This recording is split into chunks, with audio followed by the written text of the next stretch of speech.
Buying a home in 2023. So if 2023 is your year and you're looking to buy a home, then this video is for you. We are going to go over credit requirements. We're going to go over how much can you afford, income to debt ratio, what's even required. We're also going to talk about different loan program types that are available to you. And we're going to end with talking about seller paid closing costs. So stay tuned, strap your seatbelt, and I am going to give you all this information. My name is Jennifer Hernandez. I'm a loan officer for 27 years. Real facts, no BS. Thanks for tuning in, whether you're listening to the podcast or whether you're viewing us on YouTube. We are glad that you are here. So let's get right to it. The first thing we're going to talk about is we're going to talk about credit requirements.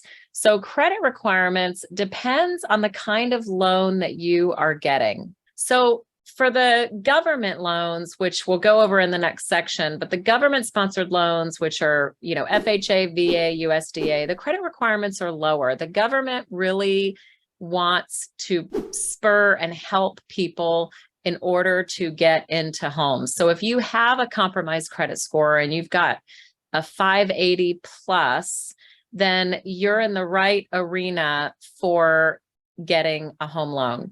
Now, there are some lenders out there that'll do down to 550, but you've got to beware, really anything below 600, you're going to have possibly a higher rate, more stringent requirements, meaning you've got to have maybe more reserves, which means money after closing to know that you have something to fall back on. So there is more oversight on those lower credit score loans, but it's not impossible.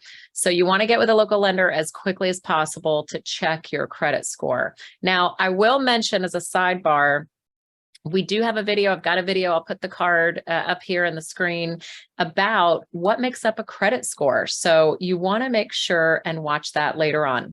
Now, if you've got a score in the 700s, if you're putting a low down payment, 5% down, 3% down as a minimum as a first-time buyer, you can definitely do that. You might be putting 20% down. So those credit scores generally need to be above 700 to get the very best credit. So if you are putting 20% down, you can go on a conventional loan. This is the non-government loans that we're going to talk about now. Then you can put 20% down, let's say, and you can have as low as a 620 credit score.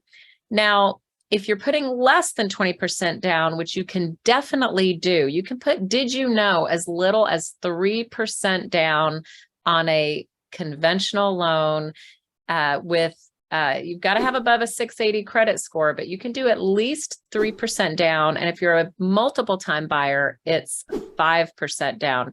Now we're talking about primary residences here, guys. There's lots of different programs, investment properties, second homes. We're talking about primary residence properties mostly in this video.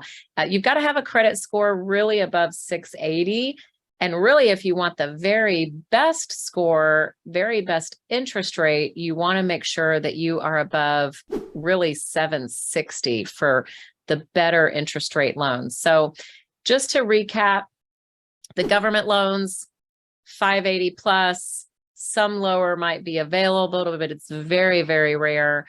And then if you're not in that category, then you're a conventional loan or even a jumbo loan, which are the larger loans. When you get up to the $1 million range, those are those larger loans. The best interest rate is going to be found when you are above 760. So again, you want to watch my video again about how credit scores are determined. You'll get a lot of information in there about what makes up that credit score.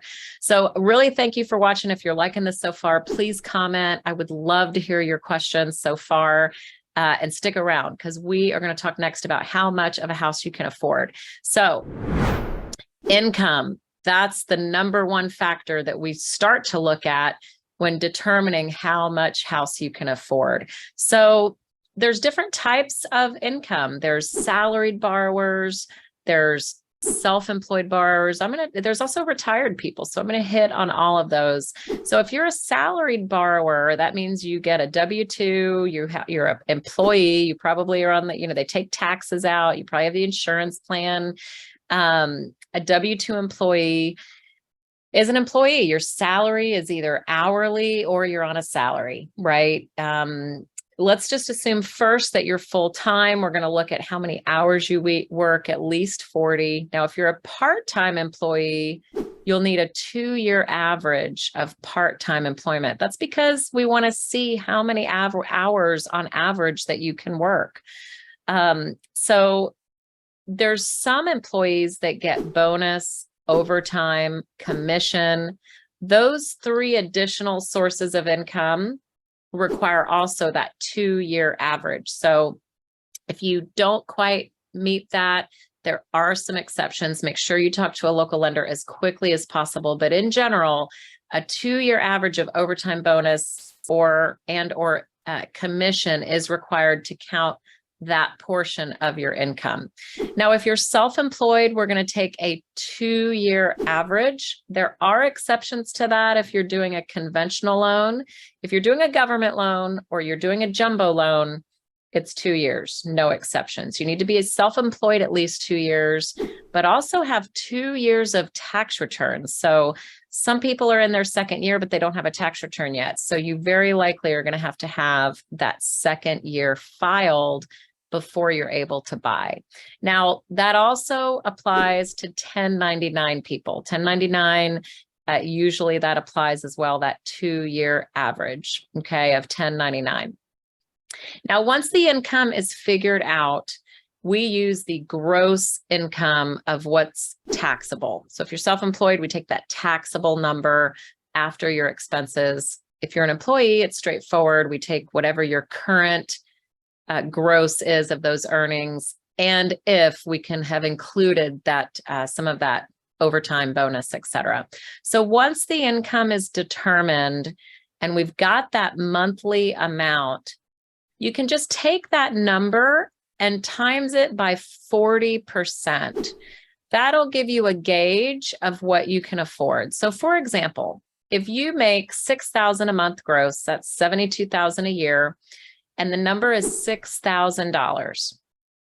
If you take that times 40%, that is $2,400. Now that would represent the max housing payment that you could afford would be $2,400. That includes tax, property insurance, principal and interest, PMI if included, and also that homeowners association.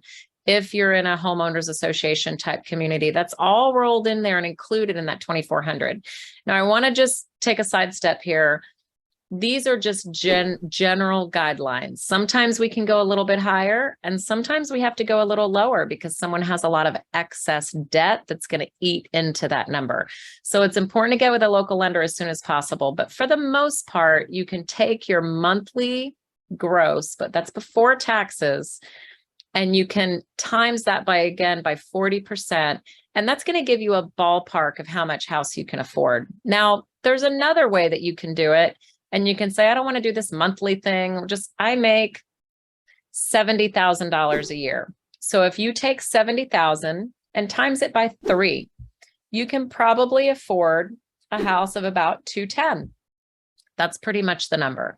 Okay. $210,000. I took 70,000, I multiplied it by 3, and that gives me a range, kind of a gauge of $210,000.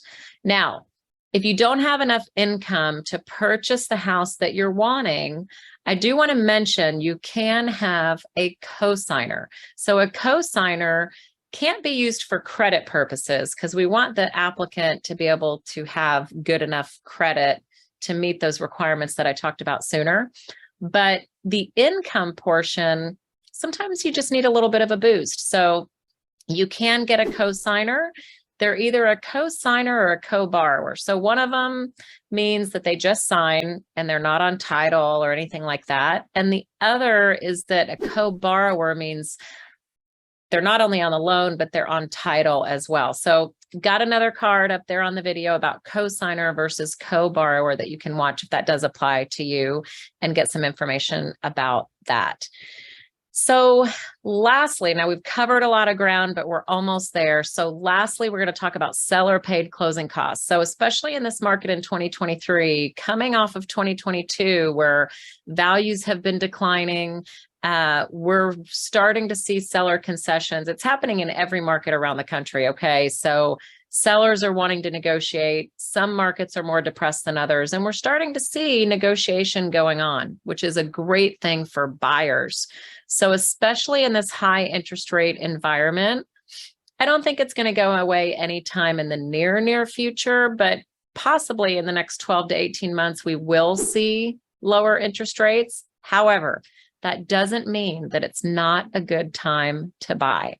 So you can use a seller credit to pay down the interest rate. It's called a permanent buy down, and it can permanently buy down the rate. Or there's a second product called a temporary buy down. It's called a 2-1 buy down. Now that's a lot to remember, but the 2-1 buy down means it buys down the rate 2 percentage points for year one, and then it buys it down 1 percentage point in year two. So the seller credit can be used for that and save you possibly hundreds of dollars a month. So at the end of this video, I'm going to put that the bonus video on there for you that I've done about saving hundreds of dollars a month with a 2-1 buy down. And you can see if that is going to be the right product for you. So we've wrapped it up. How to buy a house in 2023. I'm going to put some resources down in the description. Thank you for tuning in. Comment, subscribe, like, stick around. Real facts, no BS, everything about mortgage. See ya.